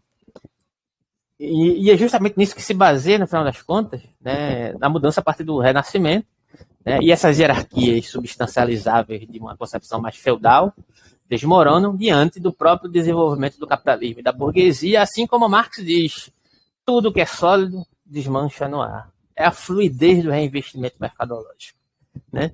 Então, nesse ambiente, segundo Baudrillard, o signo é mais livre e o seu modo de representação é o que ele chama dessa espécie de falsificação, né? A representação do signo, né? Por exemplo, os arquitetos podem criar. Aí entra na questão que você mencionou agora há pouco, né? A arquitetura, o desenvolvimento geográfico, o processo de metropolização, a questão de organização das cidades, das cidadelas, das comunidades, né? Por exemplo, os arquitetos podem criar detalhes que parecem algo, né, que parecem feitos de um determinado material que não são, né? Alguém pode se vestir de uma dada maneira que não responde a uma certa concepção de classe. Aí a gente vai ver uma série de questões que a gente pode discutir acerca disso. Por exemplo, tem determinadas marcas, né, que elas criam as marcas, os produtos para as pessoas de classe alta e criam subprodutos, né, para pessoas que são pobres se endividarem para poder simularem que pertencem a uma classe às quais elas não pertencem, né? Isso é muito típico da sociedade que a gente vive, né? E aí a pessoa utiliza aquilo como uma espécie de ostentação, como se fosse uma espécie de salário psicológico, uma espécie de demonstração para a sociedade de que ela tem posses sem ter. A localização do próprio carro Por exemplo, o carro é uma coisa que é muito. Eu não sei se você já observou isso, ou se você pensou nisso dessa forma, né? Mas você vê que o carro ele é entendido como uma espécie de necessidade inequívoca, né? Para as pessoas, inclusive, que não têm condições de manter um carro. Né? Mas as pessoas fazem, sacrificam tudo que tem, inclusive. Eu conheço pessoas, inclusive, que tiveram condições de comprar uma casa própria, pegaram essa grana, ao invés de comprar uma casa própria, compraram um carro. Porque o carro parece que é mais fundamental do que ter onde botar a cabeça para morar. Mas isso faz parte do processo Mas isso é de. comum demais, comum demais. Mas isso também Então, é é uma comum. coisa da lógica capitalista também. No celular, comprar um carro, mesmo um carro mais antigo, é mais viável do que até manter do que até 2 meses de aluguel. Mas, tipo, uma cortina nos Estados Unidos, uma cortina para sua casa, custa em torno de US$ 10.000. E isso eu vejo recentemente também sobre a questão da cortina. Mas quando a gente vai para a periferia do capitalismo, onde a maioria das peças de manufatura para a criação desses próprios carros acaba sendo construído, ou a matéria-prima acaba sendo extraída, o custo de um carro ele é bastante elevado, mas em, em, em paralelo a isso, existe uma propaganda, um bombardeamento da propaganda sobre a necessidade do carro e também sobre o status sobre ter um carro. Tanto é que o Brasil é um desses polos da produção e fabricação de carros no mundo, mas onde há essa inversão, que é onde se produz, mas onde o preço é elevado e a propaganda de ter um carro é bastante alta. A gente tem programas sobre carro, a gente tem novelas, filmes, álbuns, brinquedos, esportes, e a maioria deles são inacessíveis para o público comum, mas colocaram como uma necessidade para todos. Isso que você descreveu, coaduna com o tipo de argumento que eu estou desenvolvendo, que é justamente a intensificação dessa universalização do quantitativo que o Debord está desenvolvendo aqui nesses textos aqui, né? Entendeu? 38, 39, 40, né? Essa espécie de dependência, de mistificação a partir de uma certa dependência da reafirmação das concepções mercadológicas, dentro, inclusive, de uma distorção das reais necessidades, né? Eu acho que está perfeitamente colocado aqui. Aí eu vou tentar concluir aqui, né? Só para justificar porque eu estou trazendo essa questão do Baudrillard dialogando com o Marx, porque na minha interpretação ele está bem conectado com o que o Debord está falando aqui. Apesar de ter afastamentos, mas eu estou tentando pontuá-los onde me parece que precisa ser pontuado, né? Então, essa questão de um certo pertencimento, né? De um pertencimento à lógica da mercadoria, né? Então, em outras palavras, né? Tudo isso é uma espécie de falsificação, né? Mas essa própria existência da falsificação aponta para a própria realidade que se falsifica. Em outros termos, o signo engana, mas o engano depende de uma certa existência da realidade fixa que ele simula. Entretanto, na Idade Média, e isso aqui é muito interessante, porque é onde a gente pode compreender e reverberar o que Feuerbach diz acerca da teologia, que a teologia nada mais é que uma antropologia, né? Na Idade Média, isso é postulado a partir da concepção de ordem divina, analogamente, né? Ou do entendimento de como se compreende divino, né? Então, nesse primeiro momento, a partir da reflexão acerca do Baudrillard, de um histórico do simulacro, a realidade que o signo falsifica passa de um processo divinatório a um processo natural. Isso dialoga até com Deleuze e Guattari, inconsciente maquínico, quando eles falam da questão da disposição, uma espécie de numen como um processo proveniente do próprio inconsciente maquínico, como um processo que está à disposição de uma produção constante. Veja como está conectado com tudo aqui também, né? Com Marx, inclusive, né? No sentido de produtividade do desejo também, né? Faz parte, né, do próprio sentido de produtividade do inconsciente maquínico, mas o perigo é justamente ser cooptado, ser embotado por uma espécie de naturalização desse número, né? Por exemplo, né?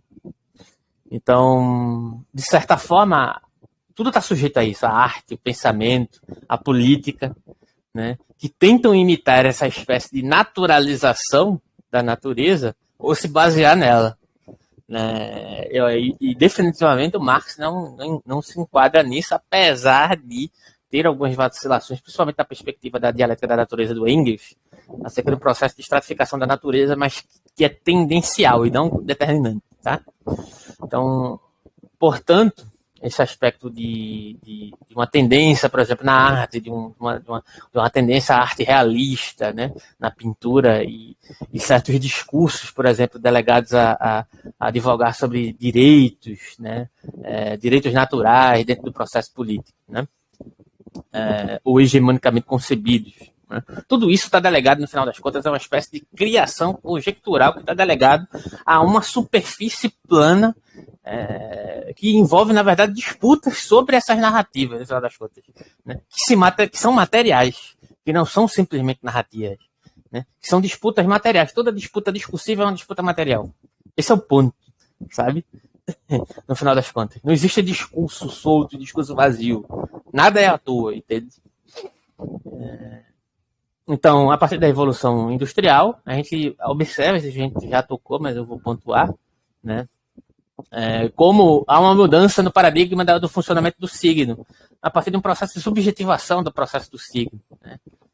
Que é uma transição para uma espécie de segundo momento dessa ideia do simulacro, onde o próprio processo de fabricalização das indústrias introduz a produção em massa dos objetos, como produção em série, e dentro de uma espécie de repetição, a mesma coisa produzida uma atrás da outra. É justamente o tema que Walter Benjamin vai abordar, a obra de arte na era da reprodutibilidade técnica, né?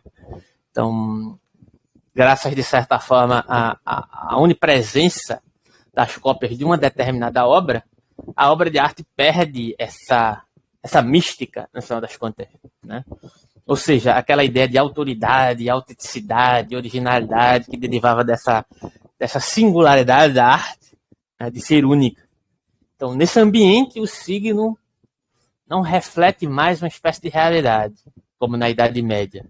Nem sequer esconde ou distorce uma espécie de realidade subjacente, como no Renascimento. Mas, nesse sentido, ele se torna funcionalizável, mecânico, repetitivo, como na fábrica. Então você vê que teve dois desdobramentos acerca da perspectiva do simulacro, que a gente pode entender, na minha interpretação, como determinados sintomas de uma subserviência, de uma espécie de dependência da imagem, de uma certa conjectura que se estratifica como realidade em um dado momento histórico, que produz essa espécie de vários contextos de objeção e de modulação da própria realidade, que no final das contas, a gente pode remeter a Hegel, inclusive, como um processo de superação da subjetividade e objetividade. Tá bom? Na minha interpretação, dentro de um sentido cultural amplo, histórico, como a disputa histórica em jogo dentro de determinados contextos históricos, né?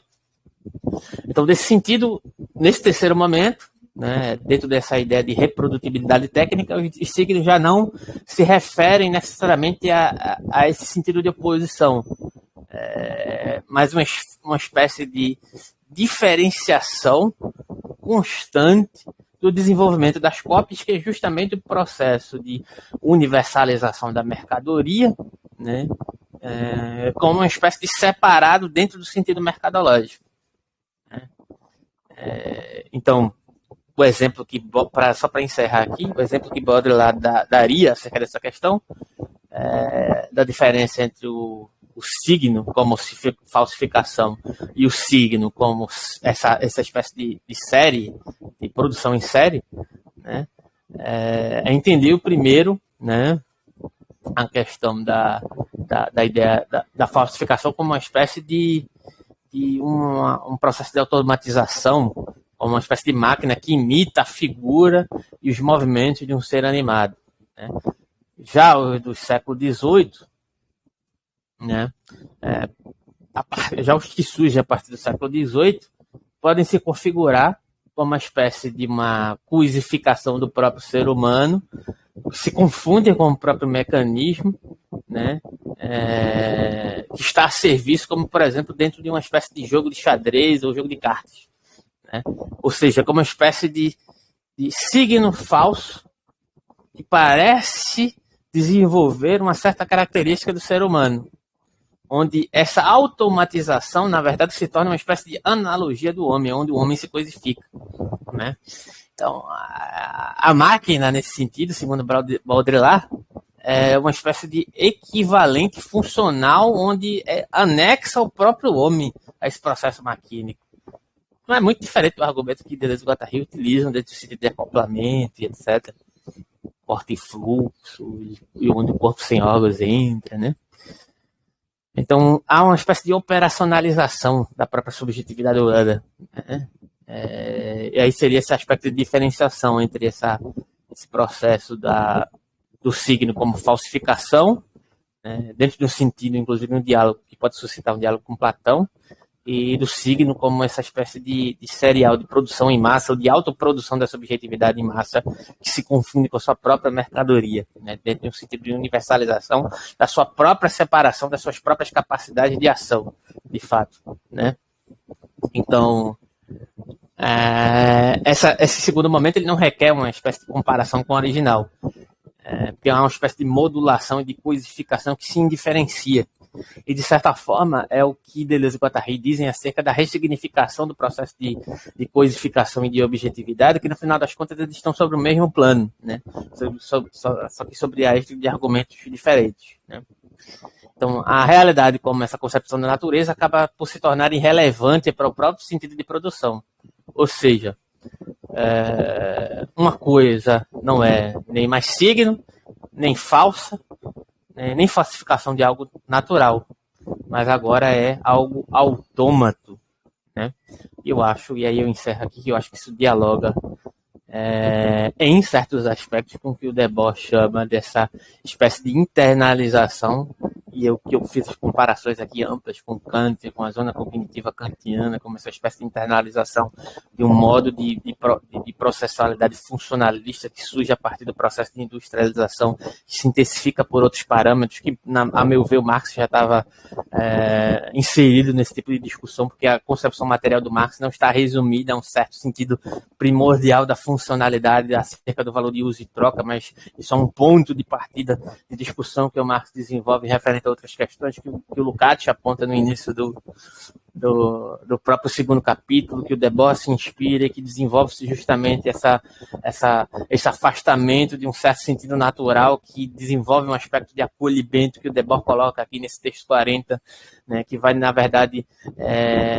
serializar, né, a possibilidade de vida humana a partir de uma série de questões que se solidificam dentro de um sentido de sociabilidade que se produz analogamente a esses processos industrializadores, mas que derivam de outros processos que são mais avançados, a partir do próprio processo de intensificação, né, do desenvolvimento da própria web a partir dos anos 70 e etc.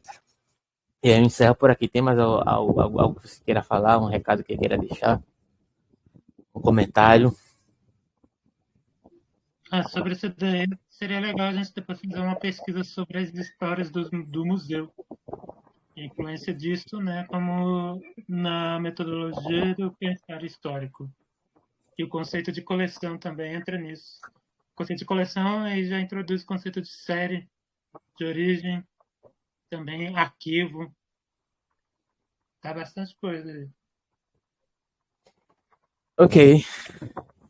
Então é isso, pessoal. Valeu. Se inscrevam aí nos canais. Apoiem. Agora a gente tem aí o clube de membros. A gente tem aí o Valeu demais. Você pode colaborar e ajuda aí os nossos projetos independentes para poder a gente conseguir minimamente tentar sobreviver. Beleza? Até o próximo encontro. Tem uma série de questões que eu tinha preparado, mas eu terminei perdendo aqui no computador. Mas aí fica para os próximos encontros. Mas acho que a discussão foi interessante, mesmo na base do improviso aqui. Valeu, até a próxima. Tchau, tchau.